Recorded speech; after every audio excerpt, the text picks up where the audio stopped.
Assalamualaikum warahmatullahi wabarakatuh dan salam sejahtera. So video kali ini saya nak buat lagi video berkenaan dengan ESBF teknik compounding. Ramai yang tanya kalau compounding ni termin awal untung ke, berbaloi ke tidak kan. Jadi video kali ini saya nak ajar bagaimana nak buat kira-kira untuk teknik compounding ni. Ingat teknik ini adalah untuk teknik compounding, bukan teknik rolling. Sebab kalau rolling tak boleh lah, sebab rolling you dah bayar duit financing, lepas tu you ambil balik duit dividen untuk cover balik financing. So kalau teknik tu tak jadi. So teknik ni lebih fokus kepada teknik compounding. Maksudnya duit dividen terkumpul dalam baki dalam ESB tu, selepas tu duit ESB tu kumpul lagi dan seterusnya. Selepas mungkin 3 tahun atau 4 tahun atau 5 tahun mungkin anda nak terminate, nak stop financing tu kan. Dan bagaimana kiraan dia dan berbaloi ke tak berbaloi bergantung kepada target anda lah, financial target anda. Dan ada banyak cara atau banyak kaedah. Sama ada you terminate awal ataupun you sebenarnya boleh keluarkan dividen tu sahaja, kemudian bayar macam biasa, kumpul macam biasa pun boleh juga kan. Ataupun boleh buat pertengahan ataupun bayar sampai habis. So bergantung kepada strategi anda dan bagaimana anda untuk olah keadaan ni supaya anda boleh dapat keuntungan yang paling optimum. Apa yang paling penting adalah video ni adalah sebenarnya lebih kepada nak mengajar anda semua berkenaan bagaimana nak buat kira-kira kan. Gunakan financial calculator yang dalam handphone apps kan, easy calculator nama dia. So anda boleh download dulu. So anda tengok dulu video ni. Okey. Oleh kerana ramai yang tanya berkenaan dengan ESBF compounding, dan lepas tu kalau katakanlah terminate awal berapa boleh dapat, sama ada berbaloi atau tak berbaloi. So hari ni saya nak kongsikan sedikit cara buat estimation ataupun anggaran berapa pulangan yang kita dapat kalau kita buat ESBF teknik compounding selama 3 tahun. So hari ni saya gunakan jumlah pembiayaan ESBF 200,000 sebagai contoh. So kadar keuntungan bank dalam 3.5%. Lepas tu maknanya interest dia lah. Tempoh pembayaran dia 30 tahun. Jadi bayaran bulanan dia 898.09. Nanti saya akan tunjukkan cara nak kira. So strategi dia compounding 3 tahun, lepas tu terminate financing. So berbaloi ke tidak? Berapa boleh dapat duit? Okay. So mula-mula sekali saya nak anda download easy calculator ni, easy calculator. So pergi ke App Store ataupun Google Play, download. So you tekan. So kita pergi ke home dia.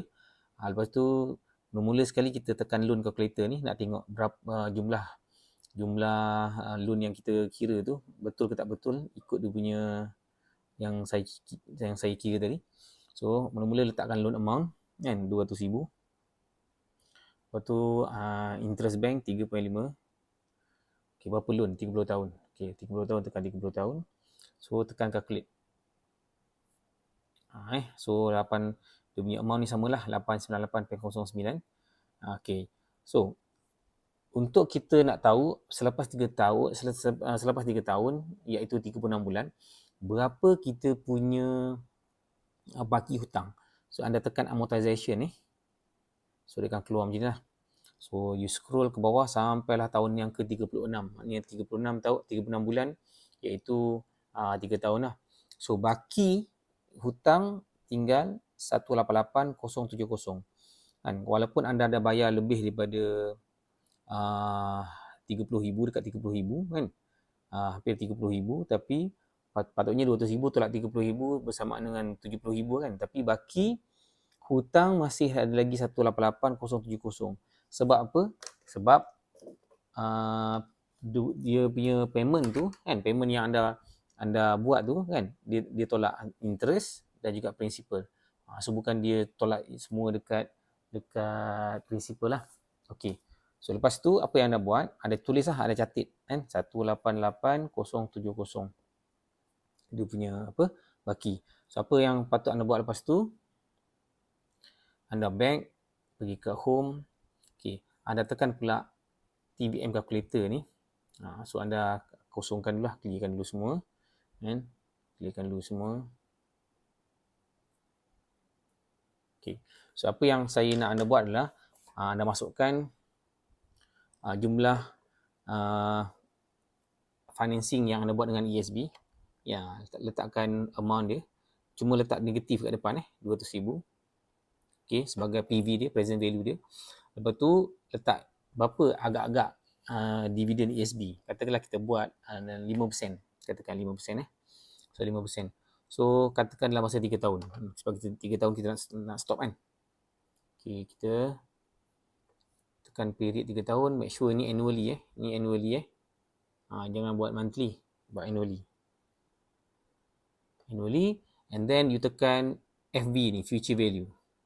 Okay, so future value maknanya ada 231,525. You catatlah 525, you catatlah amount ni 231,525 ni. Okay. Kemudian apa you buat adalah you buka calculator kan, kita cari calculator pula. So you tolak. Okay, 231 kan 525 iaitu jumlah compounding dividend ESB sama dengan principal dia sekali yang termasuk duit ESBF financing tu. So total terkumpul adalah 5231525 tolak dengan baki hutang dekat bank dan 188,070. Okey. Oh semula, sorry silap. Berapa? 231,525 tolak dengan 188,070. So anda akan ada, bila anda cancel, anda akan dapat balik RM43,450. So yang ni maksudnya duit yang terkumpul termasuk dengan compounding dividend dengan jumlah prinsipal yang you dah bayar lah. So lepas 3 tahun dapat RM43,000. So kalau anda rasa benda tu berbaloi, then anda boleh buat lah kan. Kalau katakanlah amount loan tu makin kecil, let's say macam RM100,000, mungkin separuh daripada ni lah. Jadi berapa keuntungan sebenar yang you dapat? So anda kena tolak duit yang you bayar tadi kan. Jumlah yang you bayar tadi adalah setiap bulan 898.09 kali dengan 12. Okey. RM10,777.88 selama setahun kali dengan 3 tahun. So 32,331. So tolak dengan amount tadi RM43,000 lah lebih kurang kan. So maksudnya keuntungan yang you dapat dalam keuntungan selama 3 tahun tu adalah RM10,666. So lebih kurang dalam, kalau bagi 3 maksudnya lebih kurang RM3,556 setahun. Maknanya kalau bagi 12 kan, sebulan dalam RM296. Still berbaloi lagi sebenarnya kan, still masih okey lagi. Cuma lagi lama you simpan, lagi lama you compound, dia akan lagi banyak lah. Jadi kalau katalah anda ada strategi untuk membuat simpanan ESBF financing secara compounding, so lepas 3-4 tahun anda nak terminate kan, anda boleh terminate dan keluarkan duit. So gunakanlah duit tu untuk buat down payment kereta ke, down payment rumah ke, apa-apa atau apa-apa sajalah. So itu saja. Terima kasih kerana menonton. Sekiranya ada apa-apa soalan boleh letakkan dalam komen. Okey, Assalamualaikum warahmatullahi wabarakatuh dan selamat mencuba. Okey, kalau anda dah tengok kan, saya harap anda boleh faham. Kalau tak boleh faham, anda mungkin ulang tengok.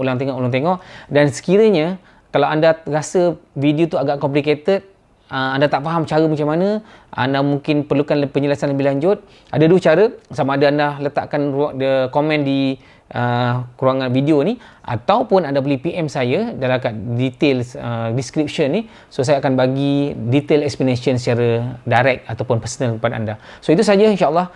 Mudah-mudahan apa yang saya kongsikan ni bermanfaat kepada anda.